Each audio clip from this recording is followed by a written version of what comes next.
Hello and welcome to Todd Rolls Dice, where we have a week of Halo Flashpoint content coming from Mantic. First one, we're going to take a look at the Halo update. This is the 20th of October, it's the day we're recording this and should be the day this releases. This is a look at our first balance update. And this one's coming from Cleric. This one's a big one. Possibly one of the biggest projects in terms of personal reward that I have been involved with at Mantic so far, and there have been quite a few of those.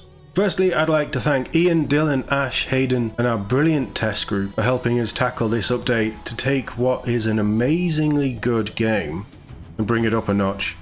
Oh, he's setting the bar pretty high already. It's been incredible seeing Halo Flashpoint reach, around the world as it's done, and every day I see more and more registrations on our index as the game grows. This update is a chance to strip back and rebalance the game's statistics after months of play and the introduction of points. At the same time that we are finalising the rules for ODST, we'll touch on that in a minute, we had started the same process with Banished and the wider UNSC list. We started looking at every detail, all of the interactions and crazy builds we'd come up with, and tied it to both tournament data and casual data. The index is a powerful tool for us in that regard, as we actually know the lists people are building and the lists that are getting left behind with good old data to back it up. And as we found areas we felt as a team we wanted to course correct slightly with this update. Unit cards. One of the fundamental rules we have as a rules committee is to only change a card if it is 100% necessary. And on a personal point, if you put something in print, it should last at least 6 months, maybe even a year before any of it gets changed, theoretically. Something that Games Workshop fails in all the time, but I like that stance from Mantic. Cleric goes on, we do not want to invalidate purchases of printed cards. Great sentiment. Nor do we want to force you to buy a new pack of cards. Again, completely agree. This update achieved that well, as changes are confined to rules, keywords and points, all of which aren't actually on the cards. So this is good. Fingers crossed it can continue that way, because the cards are a great tool, and if we're having to change them every couple of months, not that we've ever had any idea that that's going to happen, but if that's going to be a thing, that's going to be a real turning off point for new players, I think. Unit costs. This is a relatively easy area to look at. Almost everything has had a little nudge up or down, some a little more where needed. Looking at you, Mark 7 MA40, yeah, it's a good unit. However, these changes are all linked to other key changes we've introduced. It isn't quite as simple as a model is taken 65% of the time by every list. Let's increase the cost. How that model interacts with frag, rapid fire, pinning, movement and special orders all matter. That is again another grown-up way of looking at how things work. Let's actually see how units interact with all these rules and maybe tweak those rules rather than upping the points on everything. Although it sounds like there's quite a lot of points changes. The rules? To answer the question I get asked the most, yes, frag is changing among other rules.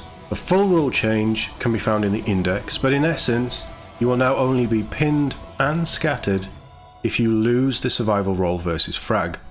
Oh, that sounds like a really positive change. This change alone has shifted the dynamic of every test game we played, reducing the impact of frag on some of the best units in the game and suitably squishing some of the weaker units in the game. This had an impact on the costings of certain frag items and weapons. It's still an incredibly useful tool, but not quite as offensive as it was. Scout has also had a slight increase in its power too, which will make all those Zvezda players, well, mostly Ian I'm sure, very happy. Be very careful about killing a Zvezda now, as on respawn they are particularly dangerous. Okay, Scout has changed, and I think we know by now, or at least from what I've gathered, the ODSTs play into Scout as well. So while it's good for Spartans and anything that has Scout, it's already sounding like a pretty good buff to ODSTs. I'm liking this. Item changes. We also had the time to really dig into these, look at what was healthy and what was slightly distorting the vision when the game was just about drafting. And so a few of these items have changed. Active camouflage, and now the item provides the keyword, and that keyword has changed. The item is active as you pick it up. That's like classic Halo, when you'd run over a active camo or a shield, it just automatically triggered. I suppose if you're going for active camouflage, you're now going to it with more of a purpose. It's not just a denial thing. It's right, I've got this, I need to use it. Interesting. Threat sensor. This now acts more like its video game counterpart, become a great tool for area denial and targeting foes, but it's limited to a smaller area. I'm okay with that. Health pack medic. We've increased the use of this item, so now there is a method to heal yourself without waiting for more damage to trigger it. The quantum translocator, the contender for second most scenario busting item in the game, has had a little bit of a refresh. Yeah, the quantum translocator is very strong. It's still great, but won't allow one-turn scoring anymore. Well, 99% of the time. And there's a new item, Intel. With the release of the ODST box Feet First into Hell, there is a new double-sided token that you can put into the pool of items for the game. If picked up, this item immediately rewards +1 VP to the team that finds it. Nice. When will this be live? The Halo Index is now updated as of today. All changes should be live as you read the blog, in fact. And I think that they are, having seen what's been added to the app. It looks like everything is live. We will also have an online free to download PDF with these changes, all formatted nicely in the same visuals that we have for every other Halo product. But the app itself also has any rules changes in red, and the errata has been updated to signpost this too. Join me tomorrow for more Halo content, excellent, including more information on Season 1 Husky Raid Pack. Yes, because our new season starts next month, doesn't it? Really good stuff. I haven't dived into this. All I'm really doing with this one is just making you guys aware. Go have a look, see what you think. There's some really positive changes. We'll see how this lands with the community, but I'm going to dig into it a little bit. Probably not with points costs, although I do agree that the Mark 7 probably needed a bump.